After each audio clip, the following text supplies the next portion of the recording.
देऊ नका, एखाद्याला पार्टी देऊ नका. तुमच्याकडे साधा प्रचाराला आला तरी जाताना 5,000 रुपये दारू प्यायला मिळून जेवायला मिळून येत असं गाडीत डिझेल टाकायला. हे गरीब लोक आयुष्यात म्हणणार आमच्या आयुष्याचं कल्याण केलं. तुम्ही ते करीनात. मी दरबारीने हेच घरानं सांगतो तुम्हाला.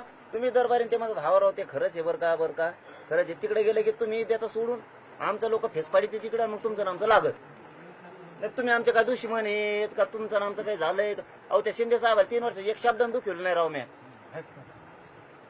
या शिरसाटचे ऐकून त्यांनी आमच्या समाजाचं वाटोळ करून टाकलेले दादा साहेबांना माहित नाही. आणि बावनकुळ्याचं ऐकून फडणवीस साहेबांनी वाटोळ केलं. दादा शिंदे साहेबांचा काही दोष नाही, साहेबांना माहित सुद्धा नाही हा विषय. एका शब्दानं दुखवलं नाही मी. 1 वर्षात फडणवीस साहेबाला 3 वर्षात शिंदे साहेबाला. त्यांच्या कानावर आम्ही घातलाय.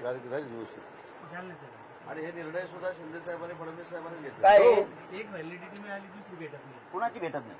ते वर खाल्ली, त्याच्या खाली पुष्पाबाई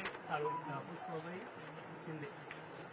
ही पुष्पाबाई शिंदे वंशावळी ती मिळाली. तिच्या आजीची अर्जदार ही बाकीची मिळाली सगळ्याची. भाषाची मिळाली. मग आता कुठला पाहिजे? ही यांना मिळाला हा पाहिजे. बाप वैभव पाहिजे. नाकारली का मिळाली नाही? पुष्पाबाई नाकारली का मिळाली त्यांचं पाहिजे का? नाकारली का मिळाली नाही? नाही, मिळालीच नाही. कारण ही म्हणजे नाकारली नाही त्यांनी. विठोबाची पोरगी नाही.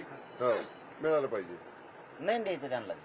काय म्हणजे तुम्हाला सरकारचं नाम चांगलं होईल ना. मराठ्याचं सरकारचं कोण चांगलं भेटलं होईल. का? चुकीचं आहे. या अधिकाऱ्यांमुळे